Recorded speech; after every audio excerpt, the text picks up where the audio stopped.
All right, hi. This is February 20th. This is the day after my first ayahuasca experience. It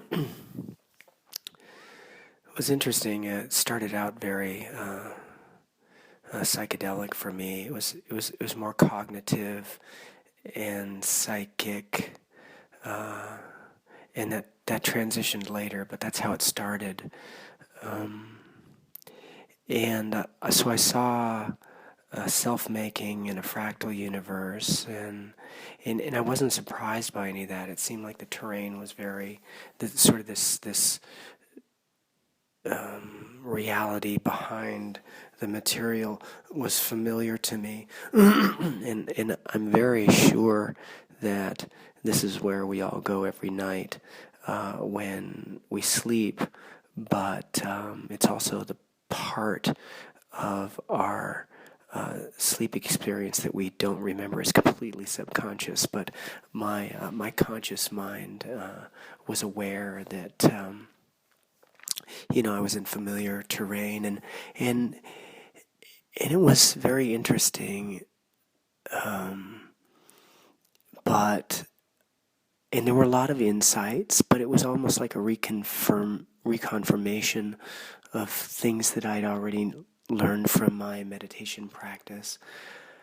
So, in that sense, I wasn't super jazzed about the experience. It just felt sort of like tripping, and I thought to myself, well, I'm I did that, been there, done that, and doing hallucinogens is not really my thing, and so I had a lot of initial during this phase initial. Um, Resistance to ever doing this again. I just thought that this isn't my way to enlightenment. But then it it started to shift for me. Then it became less sort of psychic and cognitive. Oh, I want to say one more thing about that. Those psychic experiences. I was actually able to sense the psychic connection between people, which made sense to me. Like um, I could send psychic messages and do.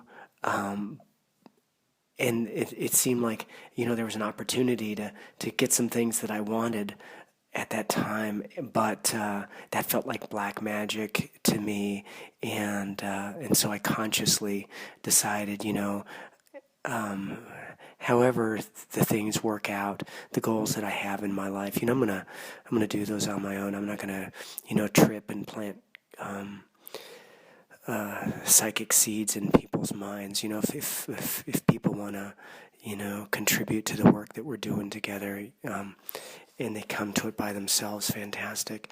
Okay, so now shifting everything,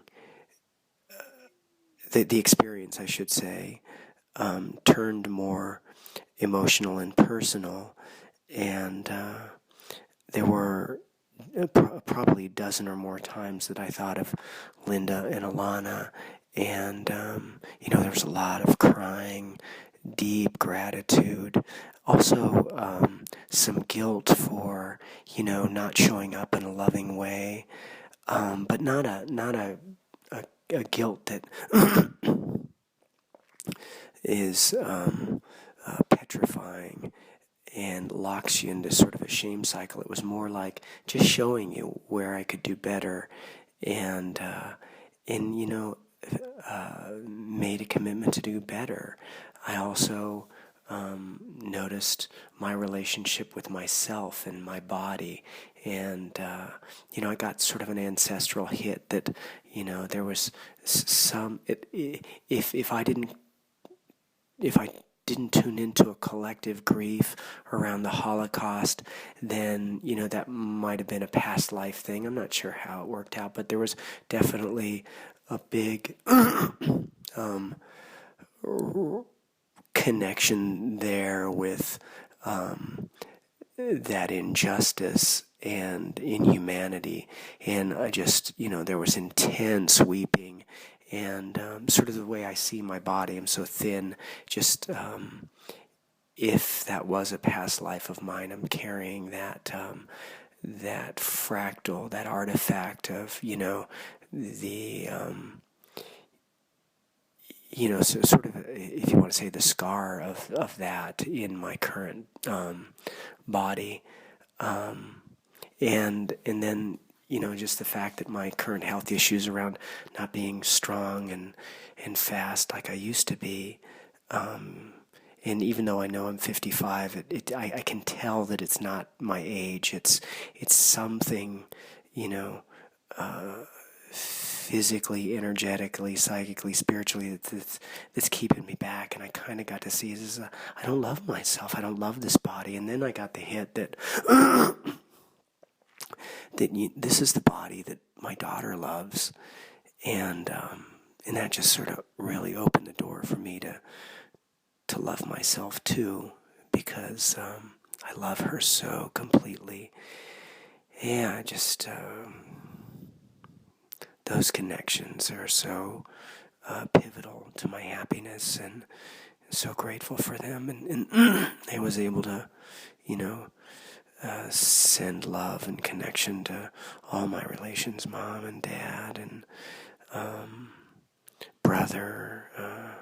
And I'm going to do that some more tonight. I want to really meet my relations with love tonight. It's very body-oriented.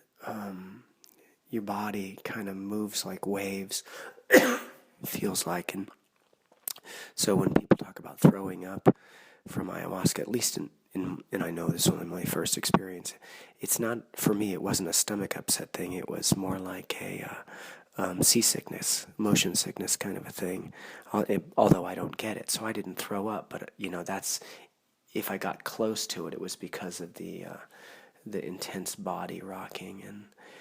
And so tonight what I'm going to do is I'm going to really focus on my meditation practice, and my goal is to see if I can cross the arising and passing event. This is the 4th stage on the 16 stages of enlightenment, and see where it goes.